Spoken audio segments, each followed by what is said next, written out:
BA प्रथम वर्ष के दूसरे प्रश्न पत्र में कहानी संग्रह के अंतर्गत आज हम मंत्र कहानी की समीक्षा करेंगे।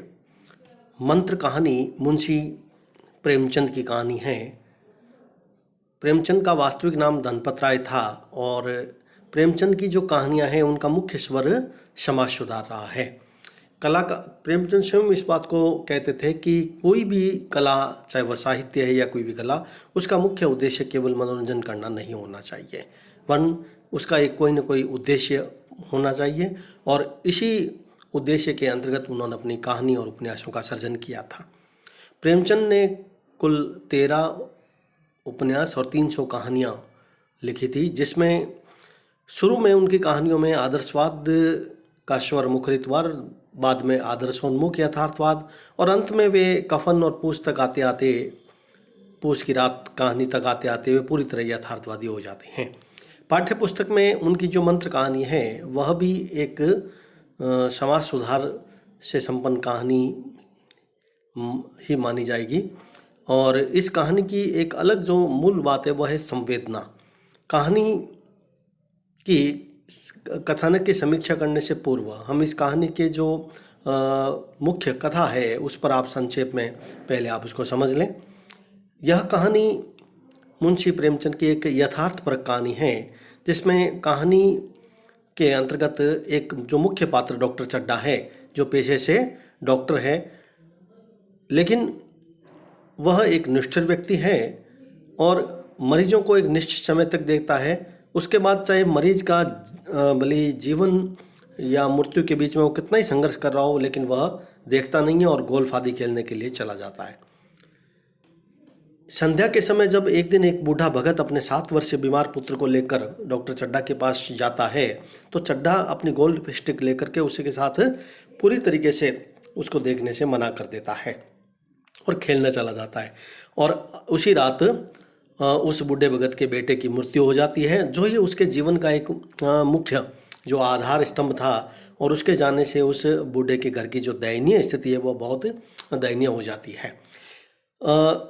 उस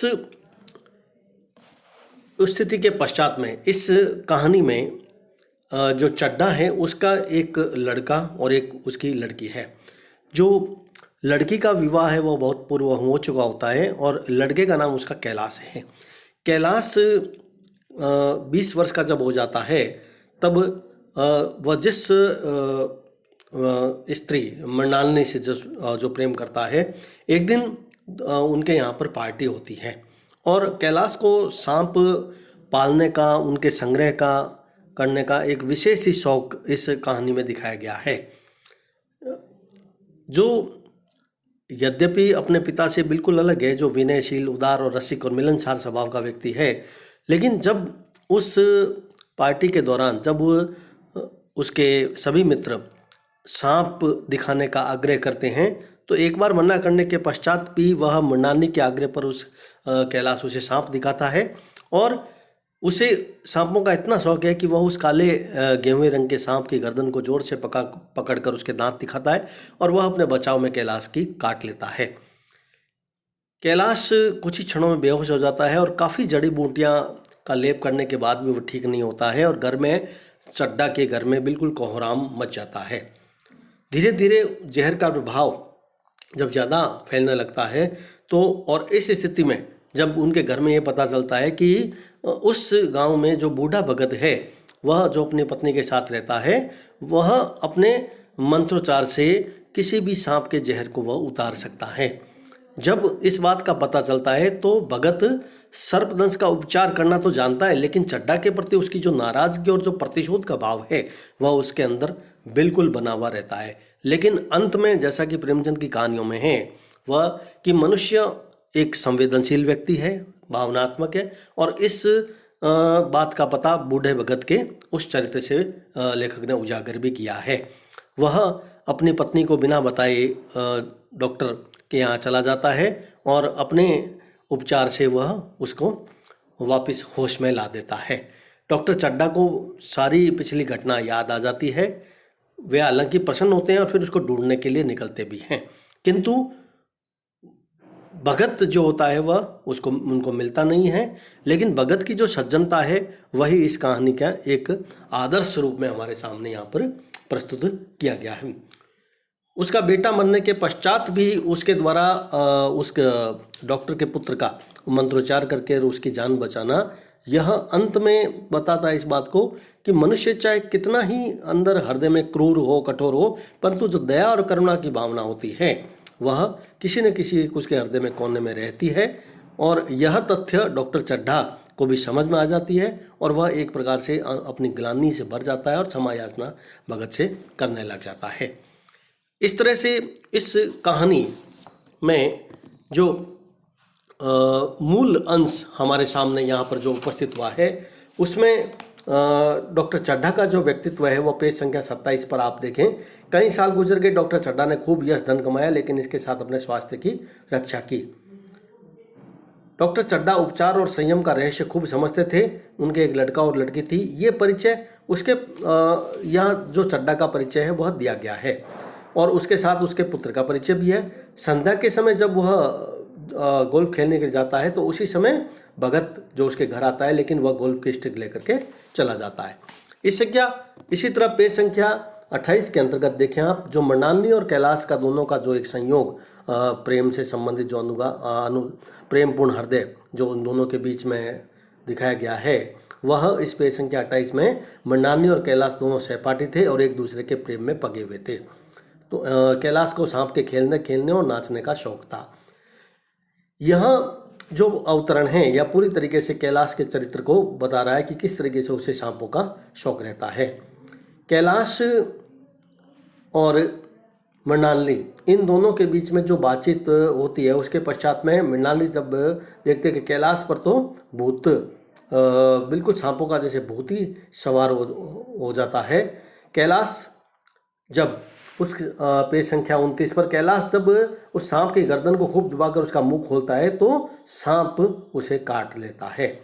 यह कहानी का एक यहाँ पर एक नया जो मोड़ हमारे सामने उपस्थित हुआ है पेज संख्या 30 में कि कैलाश की जो दशा है वह बिगड़ती जा रही है और उस झाड़ फूंक से जो ठीक करने की जो स्थिति आती है वह उसके घर में जब ये बात चलती है तो आखिरकार बूढ़ा भगत है वह चड्ढा के घर अपनी पत्नी को बिना बताए चला जाता है।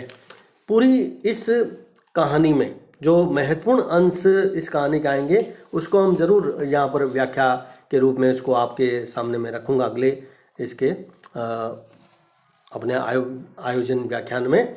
लेकिन पहले हम इस संपूर्ण कहानी का जो कथानक है उसकी क्या विशेषताएं हमारे सामने बन करके आती है इस मंत्र कहानी की, उसको हम समझ लें। मंत्र कहानी का जो कथानक है वह पूरी तरीके से हमारे समाज के दोहरे चरित्र को एक तो उजागर करता है। कथानक किसी भी कहानी के कथानक की समीक्षा के लिए जो महत्वपूर्ण बिंदु होते हैं, जैसे कोई भी कहानी का कथानक वह पूरी तरीके से रोचकता से आरंभ होना चाहिए, तो इस कहानी का जो आरंभ है वह भी रोचकता के साथ होता है। जब संध्या के समय अपने बीमार पुत्र के साथ डॉक्टर के पास जाता है बूढ़ा भगत और उसे मना कर दिया जाता है, उसका फटकार दिया जाता है, तो कहानी में हमारे सामने यह आगे जिज्ञासा बनी रहती है कि अब आगे उस बूढ़े की मानसिक दशा का क्या चित्रण हमारे सामने उपस्थित होगा। दूसरी कि कहानी आरंभ, मध्य और विकास इन तीन भागों में विभक्त होनी चाहिए।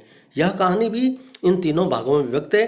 पहले भाग के अंतर्गत हम देखते हैं बूढ़े जो भगत है उसके पुत्र की बीमार की दशा, दूसरे में कैलाश और मृणालिनी के दूसरे भाग के अंतर्गत इस कहानी के मध्य भाग जिसे कह सकते हैं, कैलाश और मृणालिनी जो एक दूसरे से प्रेम करते हैं, उसके पश्चात में इन दोनों के पार्टी और कैलाश को सांप के काटने की दशा का चित्रण, और उसके पश्चात कहानी के अंत में बूढ़े भगत के द्वारा अपने हृदय जब उसका पसीज जाता है और उस कठोर हृदय पर भी वह एक प्रकार से अपना नियंत्रण करते हुए और उसका उपचार करता है।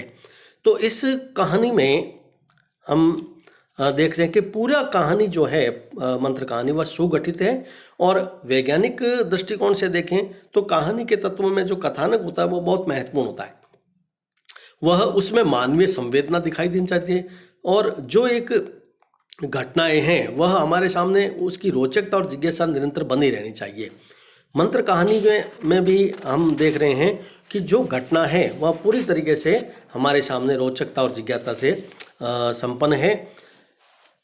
यदि इस कहानी के कथानक के चरित्र के दृष्टिकोण से देखें तो कथानक पूरी तरीके से चरित्रों पर प्रकाश डालने वाला दिखाई देता है। जो चड्ढा है डॉक्टर, किस तरह का उनका व्यक्तित्व है वह कहानी में हमारे सामने स्पष्ट है। एक निष्ठुर व्यक्ति, कैलाश और मृणालिनी का चरित्र, उसके पश्चात बूढ़े भगत का चरित्र। यहाँ कहानी अपने सुगठित कथानक के लिए, प्रेमचंद की यह कहानी अपने सुगठित कथानक के लिए बहुत प्रसिद्ध रही है। डॉक्टर चड्ढा का हृदय परिवर्तन होना अंत में प्रेमचंद के कहानियों में आदर्श के मूल्य की स्थापना को हमारे सामने प्रकट करता है। कथानक अत्यंत रोचक और स्वाभाविक, विश्वसनीय, पात्रों के चरित्र प्रकाश डालने वाला, क्रमबद्ध और कहीं भी विसंकलित नहीं है। पूरा का पूरा कथानक हमारे सामने इस ढंग से उपस्थित होता है कि कहानी एक मानव मनोभाव से युक्त एक सजीव और स्वाभाविक चित्रण हमें उस कहानी में दिखाई देता है।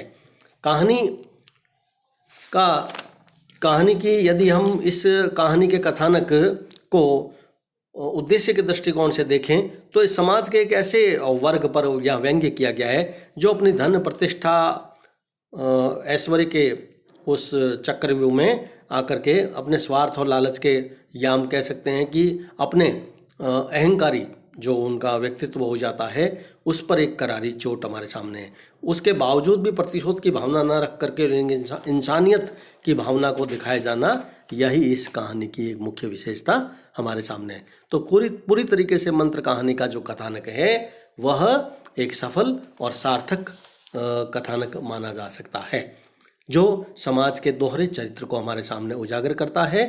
प्रतिष्ठित धनी लोगों के स्वार्थी और लालची स्वभाव को व्यक्त करते हुए गरीब वर्ग जो अपने कर्तव्य बोध से परिपूर्ण होता है और वह किसी भी उसके मन में कितना भी प्रतिशोध करना हो लेकिन फिर भी वह सहायता करने के लिए कभी भी अपना मुंह नहीं मोड़ता है। तो कुल मिलाकर इस मंत्र कहानी के कथानक में प्रेमचंद जी ने अपने संपूर्ण जितनी भी कहानियाँ लिखी है लगभग उसी तरह का आदर्श इस कहानी में हमारे सामने उपस्थित किया है।